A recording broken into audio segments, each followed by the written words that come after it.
Hello વિદ્યાર્થી મિત્રો, આજે આપણે ધોરણ 8માં વિષય સમાજ પ્રકરણ નંબર 3 ભારતમાં રાષ્ટ્રવાદ. રાષ્ટ્રવાદ એટલે પોતાના રાષ્ટ્ર પ્રત્યે એકાત્મતા અને ગૌરવની ભાવના. જો રાષ્ટ્રવાદ એટલે શું કે આપણે આપણા રાષ્ટ્ર પ્રત્યે છે ગૌરવની ભાવના. જરૂર પડીએ પોતાના રાષ્ટ્ર પ્રત્યે તન મન અને ધન ન્યોછાવર કરવા તૈયાર રહેવાની ભાવના, કે આપણે આપણા દેશ પ્રત્યે આપણા રાષ્ટ્ર પ્રત્યે તન મન ધન છે એ બધું આપવા માટે તૈયાર હોઈએ, એટલે રાષ્ટ્રભાવના. ભારતમાં રાષ્ટ્રીય જાગૃતિના પરિબળો ખાસ કરીને ઈસવીસન 1857ના પ્રથમ સ્વાતંત્ર્ય સંગ્રામ બાદ વિકાસ પામ્યો.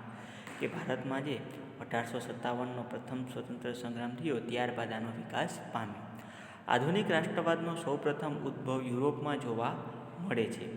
કે આ જે પણ કાંઈ રાષ્ટ્રવાદનો ઉદ્ભવ છે એ યુરોપમાં જોવા મળે છે. નવજાગૃતિ, ધર્મ સુધારણા, અમેરિકા અને ફ્રાન્સની ક્રાંતિઓ, ઇટાલી અને જર્મનીનું એકીકરણ વગેરે પરિબળોને યુરોપમાં રાષ્ટ્રવાદનો ફેલાવો કરવામાં મહત્ત્વની ભૂમિકા ભજવી છે. કે આ બધા જ દેશો જે ઇટલી, જર્મની એનું એકીકરણ થયું, ફ્રાન્સની ક્રાંતિઓ થઈ, આ બધી જ જગ્યાએ છે રાષ્ટ્રવાદનો ફેલાવો કરવા માટેની ભૂમિકા ભજવેલી છે. ભારતમાં બ્રિટિશ શાસન હતું. કે અંગ્રેજો અહીંયા છે ભારત ઉપર રાજ કરતા હતા ત્યારે ભારતમાં બ્રિટિશ શાસન ચાલતું હતું. બ્રિટિશરોના સંપર્કને પરિણામે ભારતીયોના રાજકીય, સામાજિક, ધાર્મિક અને આર્થિક દૃષ્ટિકોણમાં ફેરફારો થયા છે. એટલે કે એ લોકો છે સંપર્કમાં હતા તેના કારણે થઈને ભારતના જે ધાર્મિક, આર્થિક, સામાજિક દૃષ્ટિકોણ હતા એમાં ફેરફાર થયા છે. ભારતમાં આધુનિક રાષ્ટ્રવાદને ઘડનારા પરિબળો ઊભા થયા. આપણા દેશમાં આપણું રાજ્ય એટલે કે સ્વરાજ જોઈએ, આ વિચાર દેશમાં શિક્ષિત તથા બુદ્ધિશાળી લોકોમાં બ્રિટિશ શાસન દરમિયાન ફેલાતું ગયું. કે આપણા દેશમાં જે આપણું સ્વરાજ જોઈએ, આપણા રાજ્યમાં એટલે કે બ્રિટિશ શાસન હતું ત્યારે આ શિક્ષિત લોકો હતા અને બુદ્ધિશાળી લોકો હતા તેમને ખૂબ જ આ ફેલાતું ગયું. દેશવાસીઓમાં રાષ્ટ્રીય એકતાની ભાવના જાગૃત થઈ. કે દેશવાસીઓમાં રાષ્ટ્રીય એકતાની ભાવના જાગૃત થઈ. આવી રાષ્ટ્રવાદની ભાવના પેદા કરનારા પરિબળોનો આપણે અભ્યાસ કરીશું. કે તેનો જ આપણે આખા ચેપ્ટરમાં અભ્યાસ કરવાનો છે. પહેલું છે રાજકીય. હવે રાજકીય એટલે કે અંગ્રેજોના શાસન પહેલાં આપણા દેશમાં રાજકીય એકતાનો અભાવ હતો. કે અંગ્રેજો જ્યારે શાસન ન કરતા એની પહેલાં છે આપણા દેશમાં રાજકીય એકતાનો અભાવ હતો. ભારત નાના મોટા રજવાડાઓમાં વહેંચાયેલું હતું.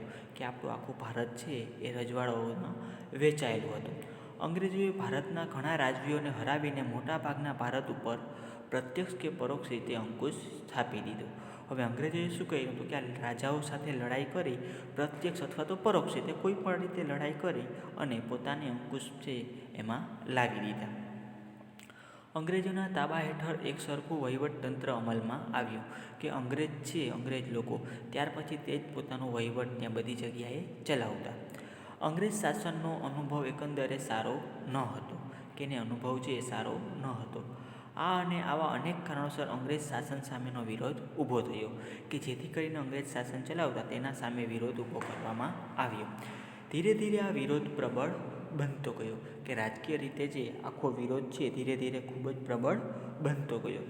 એવી જ રીતે આર્થિક બાબતમાં તો કે અંગ્રેજોની આર્થિક નીતિએ ભારતને પાયમાલ કર્યું હતું. જો અંગ્રેજ લોકોની આપણે આગળ પણ ભણી ગયા છીએ બરાબર, કે અંગ્રેજ લોકોની અહીંયા આવી ભારતમાં અને આર્થિક નીતિ શું હતી કે અહીંયા આપણો જે પણ કાંઈ કાચો માલ છે બધો પડાવી લેવો અને પોતાના દેશમાં ઉત્પાદન માટે મોકલી આપવો. એટલે કે આના કારણે થઈ અને ભારત આખું પાયમાલ થયું હતું. અંગ્રેજો ભારતમાંથી કાચો માલ ઇંગ્લેન્ડ લઈ જતા અને ત્યાં ઉત્પાદિત કરેલો તૈયાર માલ ભારતના બજારોમાં વેચતા. હવે જો એ આપણે ત્યાંથી કાચો માલ લઈ જતા અને ઉત્પાદન પોતાના દેશમાં કરતા અને વેચાણ પણ પાછું આપણા દેશમાં તેનું કરતા. એટલે માલ પણ આપણો હતો અને ખરીદતા પણ આપણે, પણ ઇંગ્લેન્ડને માત્ર ખાલી આપણે પૈસા ચૂકવતા. ઇંગ્લેન્ડથી ભારત આવતા તૈયાર માલ પર નજીવી જકાત લેવાતી હતી. એટલે ઇંગ્લેન્ડમાંથી જ્યાં ભારત માલ આવતો તેના ઉપર જકાત પણ લેવામાં આવતી હતી, પણ સાવ ઓછી હતી. જ્યારે હિંદમાં ઉત્પન્ન થતા તૈયાર માલ પર વધુ જકાત લેવાના પરિણામે ભારતમાં ઉત્પન્ન થતો માલ મોંઘો પડતો. હવે જો ભારતમાં જે પણ કાંઈ માલ ઉત્પન્ન થતો એના ઉપર જકાત વધારે હતી એટલે એ માલ બધાને મોંઘો પડતો. જ્યારે ઇંગ્લેન્ડમાં ઉત્પન્ન થતો માલ ભારતમાં સસ્તો વેચી શકાતો.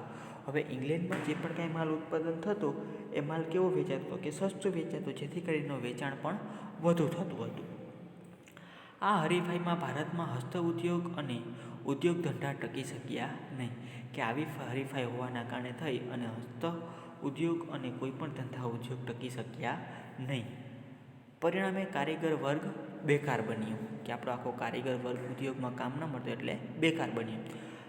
ભારતના ભાગે ઇંગ્લેન્ડને સમૃદ્ધ બનાવવાની અંગ્રેજ નીતિ સામે પ્રજામાં રાષ્ટ્રીય જાગૃતિ વધી, કે આ બધી વસ્તુઓ જોઈ અને આપણી પ્રજાઓમાં પણ અંગ્રેજોની નીતિ સામે પ્રજામાં રાષ્ટ્ર જાગૃતિ છે તે વધી ગઈ. એટલે એ હતું આર્થિક બાબતો ક્ષેત્રે. હવે આવે છે વાહન અને સંદેશા વ્યવહાર, કે ભારતમાં રેલવે, તાર ટપાલ, જમીન તથા જળ વ્યવહારમાં માર્ગો લશ્કરી, આર્થિક તથા રાજકીય કારણોસર વિકાસવામાં આવ્યા હતા. કે રાજકીય કારણોસર છે આ બધા જ માર્ગો છે, રેલવે, તાર ટપાલ, બધા માર્ગો વિકસાવવામાં આવ્યા હતા. છતાંય એનાથી દેશમાં લોકોને લાભ થયો, કે એ લોકોએ તો વિકાસ કર્યો પણ આપણા દેશના લોકોને પણ તેનાથી ઘણો લાભ થયો. આ સાધનોના ઝડપી વિકાસથી વિશાળ દેશના માનવી એકબીજાની નજીક આવ્યા, કે આપણા આખા દેશના માનવી છે એ એકબીજાથી નજીક આવવા માંડ્યા આ સાધનોથી. કારીગર તથા વેપારી વર્ગ ધંધા અર્થે એકબીજાના પ્રદેશમાં જવા લાગ્યા, કે કારીગરો અને વેપારીઓ શું કહ્યું તો કે સંપર્કમાં આવ્યા એટલે એકબીજાના પ્રદેશમાં જે કામ માટે જવા લાગ્યા. તેમની વચ્ચે વિચારોની આપ-લે વધી, કે એકબીજાઓ સાથે જે વિચારોની આપ-લે આ કારણે વધી. તેમના સંપર્કો વધવાથી જ્ઞાતિ, કોમ અને પ્રદેશના ભેદભાવો ઓછા થયા, કે આ રીતે સંપર્કો વધ્યા એટલે એકબીજા વચ્ચે જ્ઞાતિ, કોમો છે, પ્રદેશોને ભેદભાવો છે તે ઓછા થયા. રાષ્ટ્રીય નેતાઓ તેમના વિચારો તથા યોજનાઓ પ્રજાના તમામ વર્ગમાં ફેલાવી શક્યા, કે જે પણ કાંઈ નેતાઓ હતા એ પોતાના વિચારો જે બધા જ વર્ગમાં આવી રીતે ફેલાવી શક્યા. પ્રાદેશિક કક્ષાએ બદલે રાષ્ટ્રીય કક્ષાએ નેતાગીરી ઊભી થઈ, કે જ્યાં અમુક સ્થળ વાઇઝ નેતાગીરી કરવી પડતી એના કારણે બધી છુટકારો મળી અને રાષ્ટ્રીય કક્ષાએ એક જ પ્રકારની નેતાગીરી કરવાની જરૂરિયાત થઈ, જેણે સ્વરાજની સિદ્ધિમાં નોંધપાત્ર ફાળો આપ્યો છે. એટલે આ રીતે વાહન વ્યવહાર અને સંદેશા વ્યવહારે પણ ખૂબ જ સારો ફાળો આપેલો છે. ત્યાર પછી આવે છે શિક્ષણ અને સાહિત્ય, કે ભારતીય રાષ્ટ્રવાદના ઉદયમાં અંગ્રેજી કેળવણીનો પણ મોટો ફાળો હતો, કે અંગ્રેજી કેળવણી જે એનો પણ પુષ્કળ ફાળો રહેલો હતો. આ કેળવણીના કારણે પશ્ચિમી વિચારસરણીના દ્વાર ઉઘડ્યા, કે પશ્ચિમના જે પણ કાંઈ લોકો છે એની વિચારસરણી હતી એના દ્વાર ઉઘડ્યા. વિશ્વનું ઘણું બધું સાહિત્ય અંગ્રેજીમાં જ હતું. આપણા દેશના લોકો અંગ્રેજી ભાષા શીખ્યા, કે ધીમે ધીમે છે શિક્ષણ મેળવી અને આપણા દેશના લોકો અંગ્રેજી છે શીખ્યા અને બધું સાહિત્ય જે આખા વિશ્વની અંગ્રેજીમાં જ હતું. વિશ્વના પ્રભાવોથી માહિતગાર થયા, કે આપણા દેશના લોકો પણ વિશ્વ તરફ માહિતગાર થયા.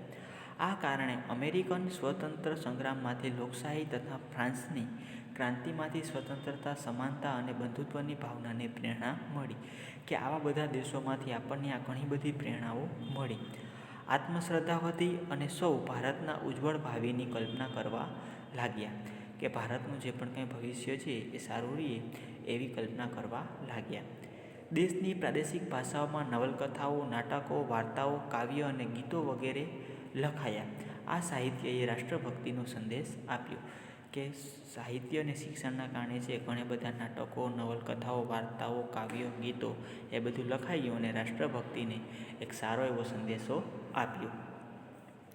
ત્યાર પછી આવે છે વર્તમાનપત્રો, કે રાષ્ટ્રીય ચેતનાના ફેલાવવામાં વર્તમાનપત્રોએ નોંધપાત્ર હિસ્સો આપ્યો, કે બધી વસ્તુ રાષ્ટ્રીય ચેતના જાગૃતિ માટે થઈને જે પણ કાંઈ વર્તમાનપત્રો છે એને ઘણો બધો ફાળો આપ્યો, કે બંગાળ, મુંબઈ, મદ્રાસ તથા બીજા પ્રાંતોમાં પ્રસિદ્ધ થતા અખબારોએ સરકારની નીતિઓની ટીકા કરી લોકોમાં રાષ્ટ્રીય ભાવનાની જાગૃતિ કરી, કે આ ન્યૂઝપેપર દ્વારા છે, વર્તમાનપત્રો દ્વારા સરકારની જે અંગ્રેજ સરકારની ટીકા કરવામાં આવી અને લોકોમાં રાષ્ટ્રની ભાવનાની જાગૃતિ છે તે લાવી. શેના દ્વારા તો કે આ વર્તમાનપત્રો દ્વારા.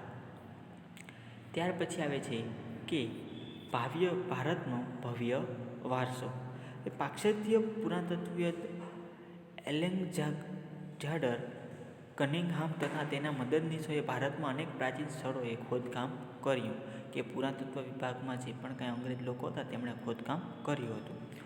ભારતીય સંસ્કૃતિ ગૌરવગાથાના અનેક અવશેષો શોધી કાઢ્યા, કે આપણી જે વર્ષો પુરાણી સંસ્કૃતિ હતી એના અવશેષો તે લોકોએ શોધી કાઢ્યા હતા. ભગવાનલાલ ઇન્દ્રજી જેવા ભારતીય પુરાતત્વીઓએ પણ અનેક પુરાણો અવશેષો શોધી ભારતીયોને દેશની સંસ્કૃતિની ભવ્યતાનો ખ્યાલ આપ્યો. કે ભારતના પણ ઇન્દ્રજીત હતા, તેમણે પણ આવું ખોદકામ કરી અને ઘણી બધી સંસ્કૃતિ છે એનો ભવ્યતાનો ખ્યાલ આપ્યો હતો. પશ્ચિમના વિદ્વાનોએ ભારતીય સાંસ્કૃતિક વારસાને લગતી શોધખોળ કરી હતી, કે એને લગતી વારસાને લગતી શોધખોળ પણ કરી હતી. ભારતના વિદ્વાનો પણ તેમાં જોડાયા હતા. પુસ્તકો પણ લખાયા. ગૌરવપૂર્ણ સાહિત્ય અને સંશોધનની દેશવાસીઓને રાષ્ટ્રીય સ્મિતતાની જાગૃતિ થઈ, કે રાષ્ટ્રીય સમૃદ્ધિ જાગૃતતાની આના કારણે પણ જાગૃતતા આવી. ત્યાર પછી આવે છે હિન્દી રાષ્ટ્રીય મહાસભા, કે હિન્દી રાષ્ટ્રીય મહાસભાની સ્થાપના છે પરના પરિબળો તથા કેટલીક પ્રાદેશિક સંસ્થાઓનો પણ ફાળો હતો. આ સંસ્થાઓએ રાષ્ટ્રીય મહાસભાની સ્થાપનાની ભૂમિકાઓ છે એ તૈયાર પણ કરી હતી.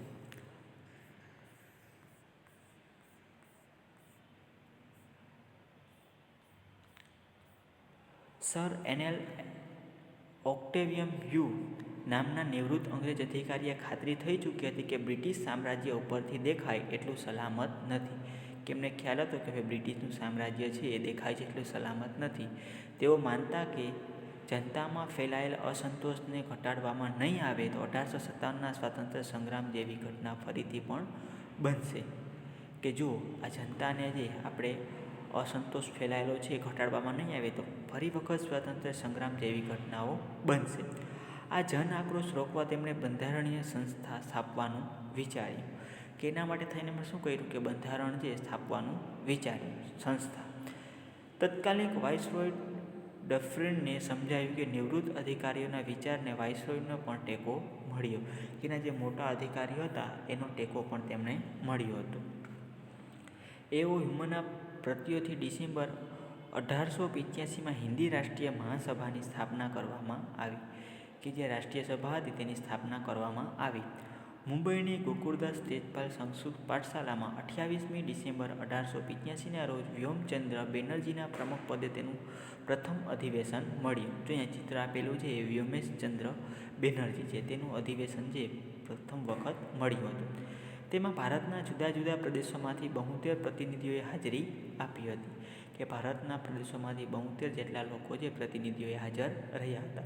તેમાં દાદાભાઈ નવરોજી, ગોપાલકૃષ્ણ ગોખલે, ફિરોઝા ખાન મહેતા, બદરુદ્દીન તયબજી, કેટી તેલંગ, દિનસા વાછા વગેરે મુખ્ય આગેવાનો હતા અને દેશની અનેક સમસ્યાઓ પર ચર્ચા વિચારણા થઈ હતી. અહીંયા આવું છે એ એની સભા જે પ્રાણી હતી એની જો પિક્ચર જે આપણને આપેલું છે. તો આ રીતે વિદ્યાર્થી મિત્રો અહીંયા આપણો આજનો ટોપિક છે પૂર્ણ થાય છે.